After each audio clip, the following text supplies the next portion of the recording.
اعوذ باللہ من الشیطان الرجیم بسم اللہ الرحمن الرحیم۔ شروع کرتا ہوں اللہ تعالیٰ کے نام سے جو بڑا مہربان نہایت رحم والا ہے۔ احقاف قوم عاد کا مسکن تھا۔ عربی میں ریت کے لمبے اور اونچے ٹیلوں کو حقف کہا جاتا ہے۔ احقاف کف کی جمع ہے اور یوں اس کا مطلب ہوتا ہے ریت کے اونچے اور لمبے ٹیلوں کی زمین۔ یہ علاقہ یمن اور عمان کے درمیان بکھرا ہوا تھا۔ قوم عاد یہاں 8,500 سال قبل آباد تھی۔ اللہ تعالیٰ نے انہیں سرسبز کھیتیاں بھی دے رکھی تھیں، جانور بھی، پانی بھی اور وافر خوراک بھی۔ نعمتوں کی اس فراوانی نے انہیں بھٹکا دیا تو اللہ کے باغی ہو گئے۔ ہدایت کے لیے حضرت ہود علیہ السلام کو بھجوایا گیا۔ وہ انہیں تبلیغ کرنے لگے، لیکن عاد ان کا مذاق اڑانے لگے۔ شرک سے پیچھے ہٹنے کے لیے راضی نہ ہوئے۔ شداد اس قوم کا بادشاہ تھا۔ یہ دو بھائی تھے، شدید اور شداد۔ شدید پہلے بادشاہ بنا، وہ فوت ہوا تو شداد نے اقتدار سنبھال لیا۔ وہ ایک وسیع سلطنت کا حکمران تھا۔ حکومت یمن سے عراق اور بعض روایات کے مطابق ایران تک پھیلی تھی۔ حضرت ہود علیہ السلام نے اسے بھی سمجھانے کی کوشش کی، لیکن اس کا دل بھی بند تھا۔ دونوں کے درمیان مکالمہ ہوا۔ شداد نے حضرت ہود علیہ السلام سے پوچھا، اگر میں ایمان لے آؤں تو مجھے کیا فائدہ ہوگا؟ حضرت ہود علیہ السلام نے فرمایا، تم پر جنت حلال ہو جائے گی۔ شداد نے پوچھا، جنت کیا ہے؟ حضرت ہود علیہ السلام نے اسے جنت کا نقشہ بتایا۔ شداد نے دعویٰ کر دیا، یہ کیا بڑی بات ہے، میں بھی ایسی جنت بنا سکتا ہوں۔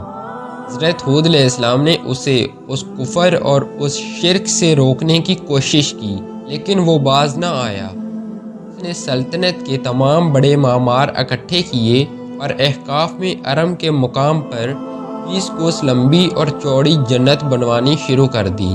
جنت میں سونے اور چاندی کی اینٹیں بھی لگائی گئیں، جواہرات بھی لٹکائے گئے۔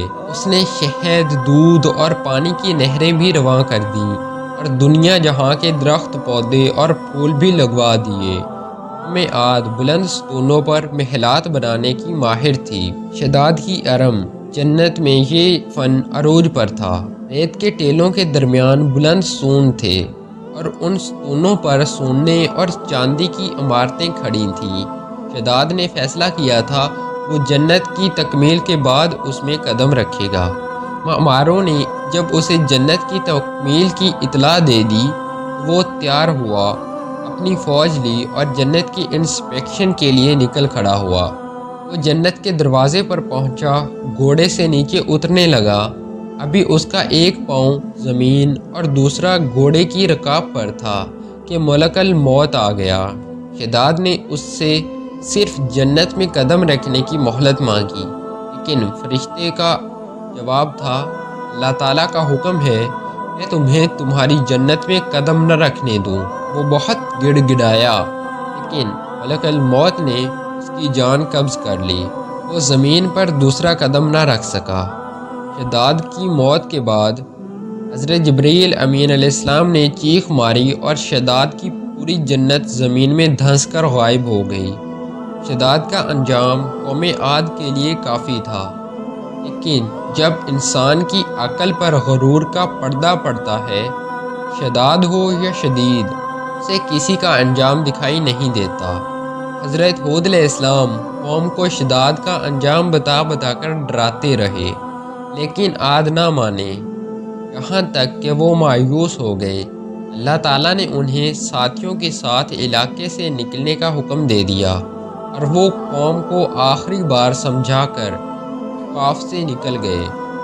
اللہ تعالیٰ نے ان کے بعد عاد پر خوفناک آندیاں مسلط کر دیں۔ وہ آندیاں 7 راتیں اور 8 دن چلتی رہیں، یہاں تک کہ پوری قوم اپنے بلند ستونوں اور سونے اور چاندی کی عمارتوں سمیت زمین میں دفن ہو گئی۔ قوم عاد کا نشان تک نہ رہا۔ پوری وادی ریت کے صحرا میں گم ہو گئی۔ نہ ہی پانی کے ذخیرے بچے اور نہ ہی درخت، پودے، جانور اور کھیتیاں، صرف ریت کے لمبے اور اونچے ٹیلے بچ گئے۔ قوم عاد کے بعد سمود کا دور آیا۔ یہ لوگ موجودہ سعودی عرب کے علاقے دائن سالہ میں آباد ہوئے، پہاڑ تراش کر گھر بنائے۔ اللہ تعالیٰ نے انہیں بھی رزق، پانی اور سبزے سے نوازا۔ وہ لوگ قد آور اور مضبوط بھی تھے، وہ کھڑے درخت اکھاڑ کر پھینک دیتے تھے۔ یہ طاقت انہیں کفر کی طرف لے گئی۔ اللہ تعالیٰ نے ہدایت کے لیے حضرت صالح علیہ السلام بھجوائے۔ وہ انہیں سمجھاتے رہے لیکن وہ بھی باز نہ آئے۔ اللہ تعالیٰ نے انہیں ہدایت کے راستے پر لانے کے لیے اونٹنی اور اس کا بچہ بھی بھجوایا، لیکن وہ ہدایت پانے کی بجائے اونٹنی کے دشمن ہو گئے۔ انہوں نے ایک دن اونٹنی پر حملہ کر کے اسے قتل کر دیا۔ اونٹنی کا بچہ ڈر کر پہاڑ کی طرف دوڑا، پہاڑ شک ہوا اور وہ اس میں گم ہو گیا۔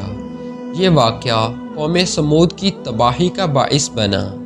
حضرت جبرائیل علیہ السلام نے چیخ ماری اور میدان سالہ سے لے کر حضرت موت تک 500 کلومیٹر کے پہاڑ چھوٹی چھوٹی کاشوں میں تقسیم ہو گئے۔ یوں قوم سمود بھی برباد ہو گئی۔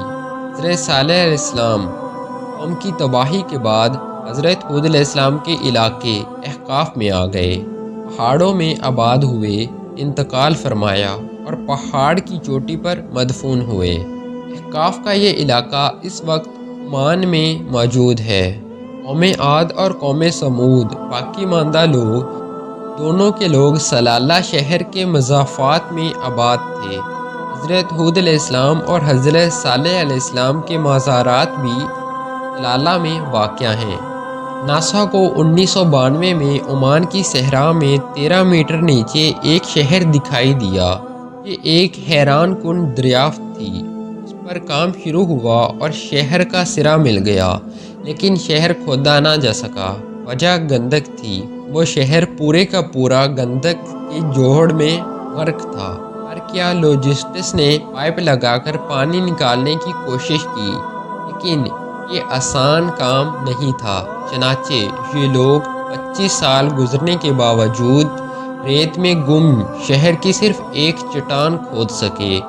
یہ چٹان شداد کی جنت کا سرا تھی۔ پیارے دوستوں، اس طرح اللہ تبارک و تعالیٰ نے شداد اور اس کی قوم کا عبرتناک انجام کیا۔ ان لوگوں کو صفحہ ہستی سے مٹا دیا۔ اللہ تبارک و تعالیٰ سے دعا ہے کہ اللہ تبارک و تعالیٰ ہمیشہ اپنے حضور عاجزی اور انکساری کے ساتھ زندگی گزارنے کی توفیق عطا فرمائے اور حضور صلی اللہ علیہ وآلہ وسلم کے بتائے ہوئے راستے پر چلنے کی توفیق عطا فرمائے۔